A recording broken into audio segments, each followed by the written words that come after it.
She came for a housewarming party, only to be chosen and possessed by a demon. Turn off the fucking TV!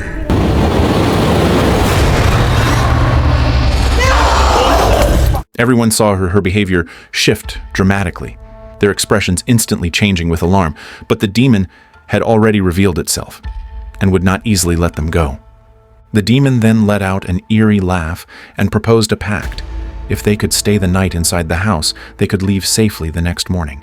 Filled with terror, yet having no other choice, they braced themselves and agreed.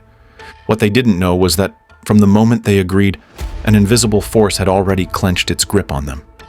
This night, each person would be forced to confront their most shameful, most regretful past. The house in the darkness was terrifyingly silent.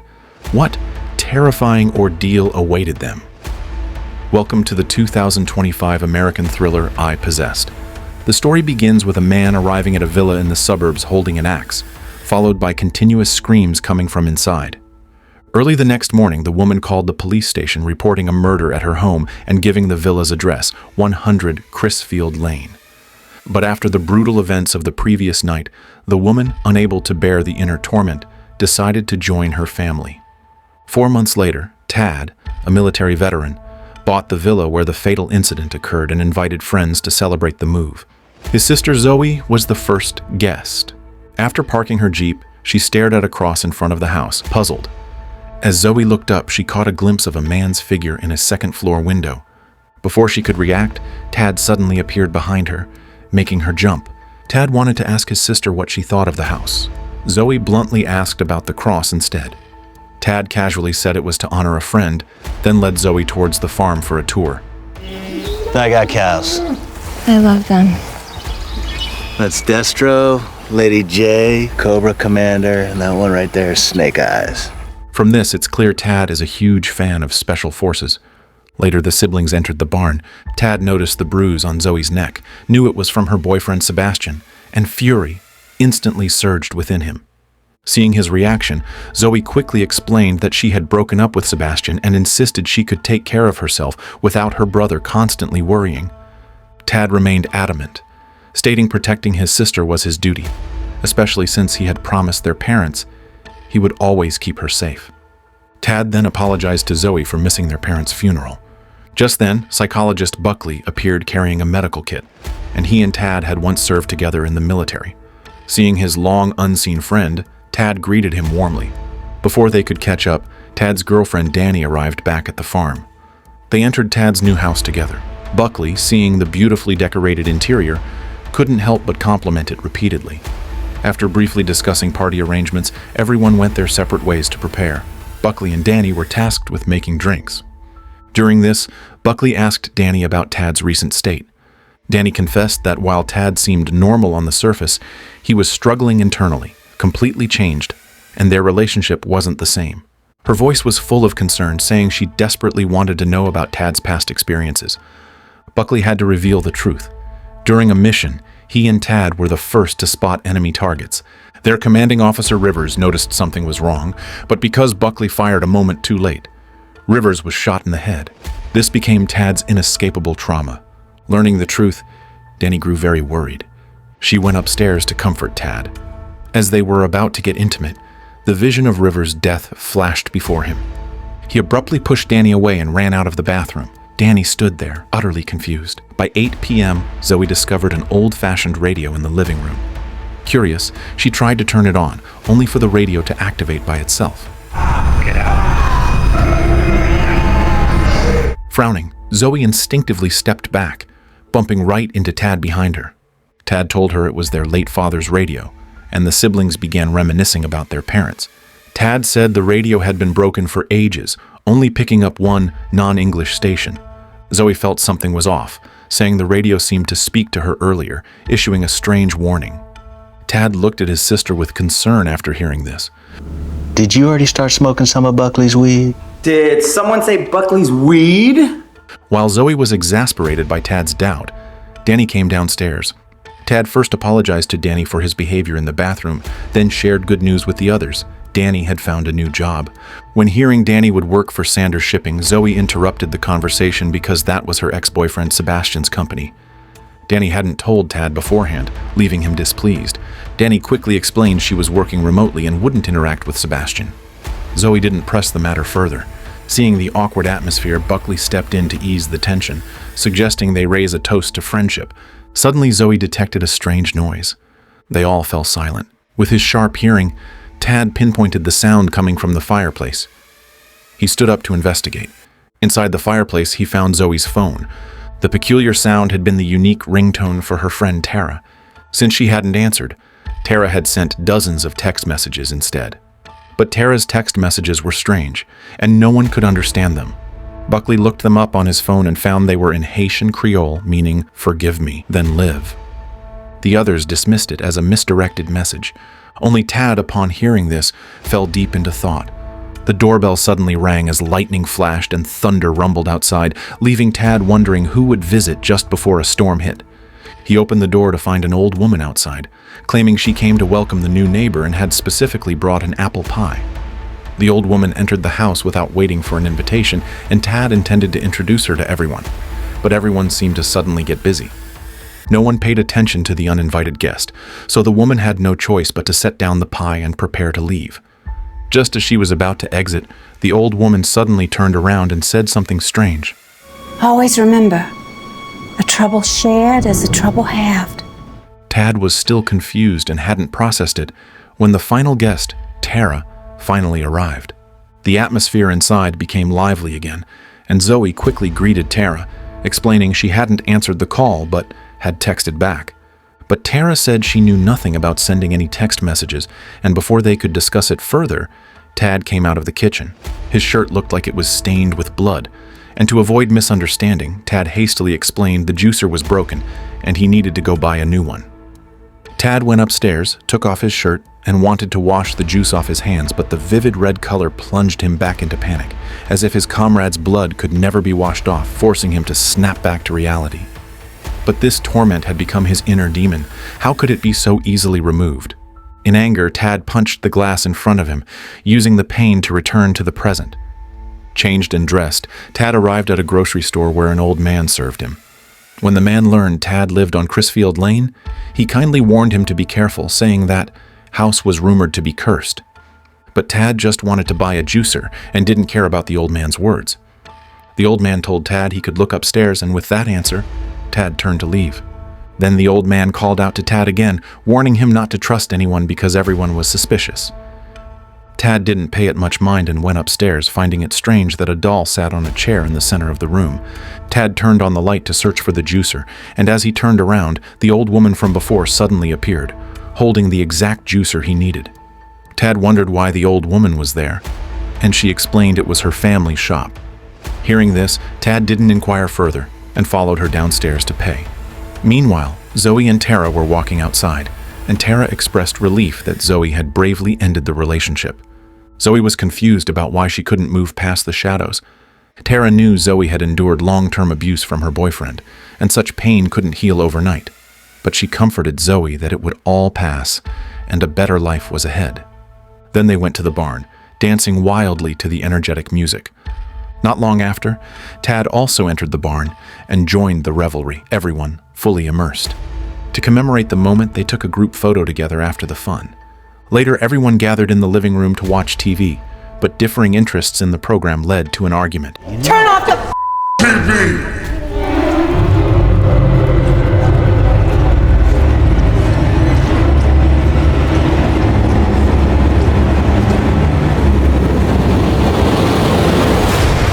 Right then, the house was instantly plunged into darkness. This sudden change caused panic.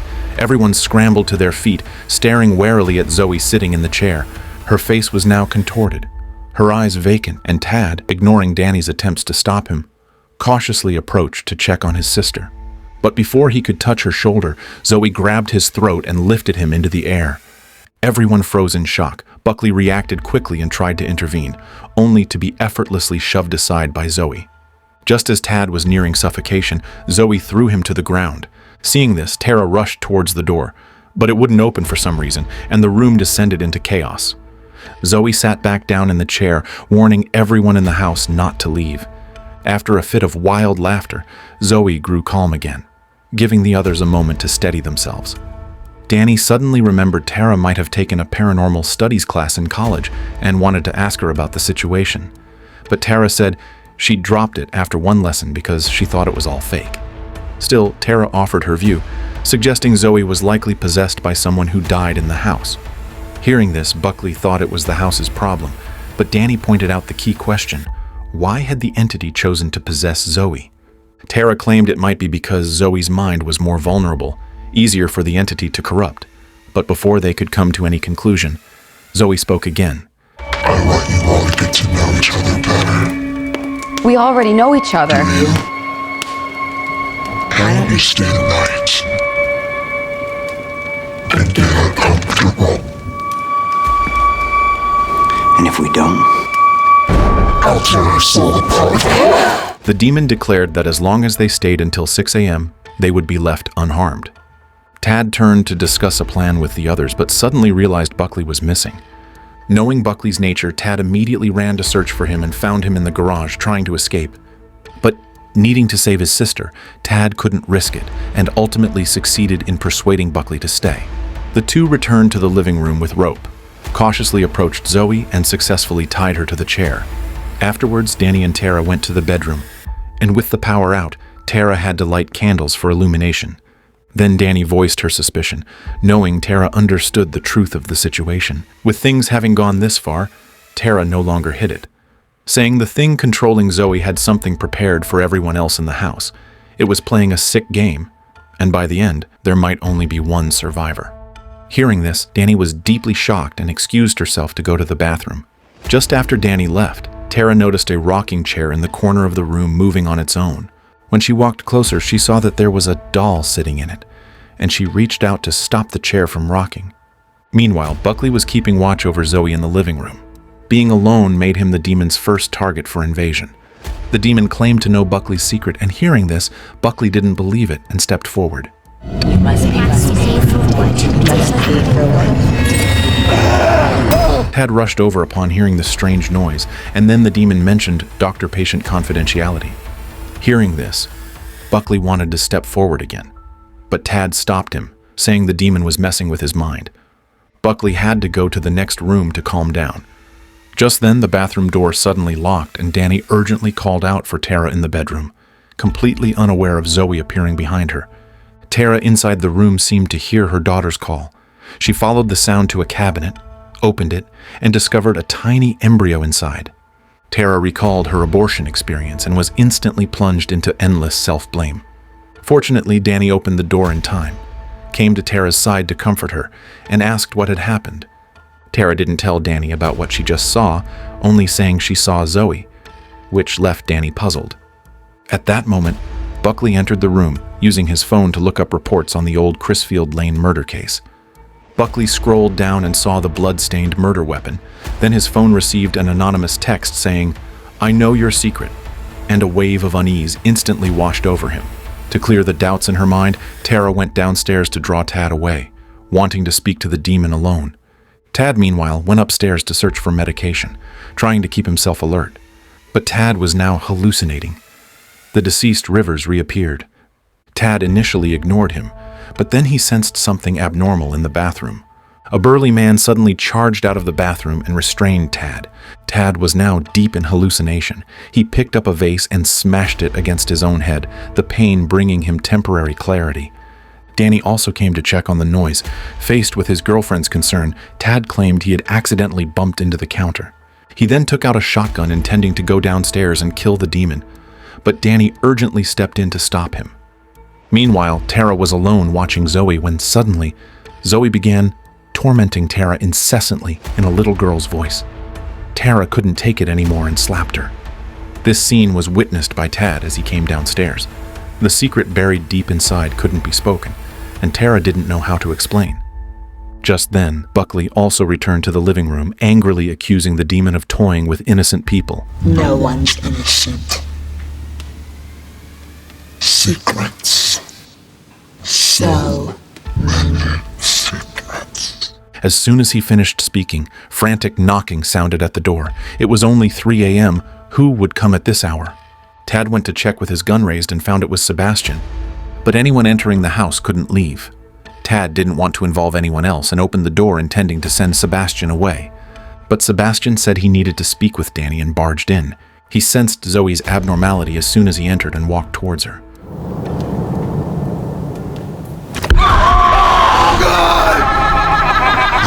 What the fuck's wrong with her face? Puzzled, the frightened Sebastian wanted to leave, but Tad remembered the demon's pact.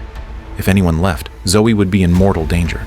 So Tad blocked the door. The others urgently tried to talk him down, but Sebastian insisted on leaving, forcing Tad to let him taste a bullet. After firing the shot, Tad returned to the bedroom where he started hallucinating again. Tad wasn't sure if he'd done the right thing. He could have restrained Sebastian instead of shooting him. Rivers beside him told him protecting Zoe was the top priority. While Tad was deep in conflict, Zoe entered the room. Seeing his sister seemingly back to normal, Tad intended to leave with her, but unexpectedly learned the truth about their parents' death. It turned out Zoe was responsible. She had fallen asleep while drunk driving, causing the accident. Tad was deeply shocked to hear this, but he felt it was an accident and still chose to forgive Zoe. Just as they prepared to leave again, Mission hasn't changed. Protect Zoe at all cost. It was clear Tad was now completely controlled by his inner demon. Tara returned to the room intending to call for help when a crow suddenly crashed into the glass and died.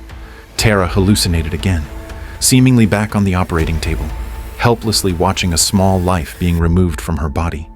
She seemed to feel pain, clutching her stomach and curling up on the floor while a girl's voice echoed in her ears, demanding to know why Tara didn't want her. Tara could only apologize repeatedly. Suddenly, she realized the demon was controlling the girl. She immediately opened the window to climb out, but was thankfully stopped in time. Meanwhile, downstairs, Sebastian was already near death. With his dying breath, he confessed his sin.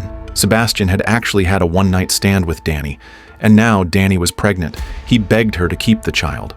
Hearing this, Tad finally knew he had been betrayed, but he didn't react violently. Instead, he calmly picked up a bottle of alcohol and went to the bedroom. Then Rivers' figure appeared again. It turned out Tad didn't care about Danny's betrayal. He didn't actually love Danny either. I wanted to find you. I'm lost without you. I love you. I've only ever loved you. Look at me. Look at me. I'm right here and I'm not going anywhere. I'll wait for you.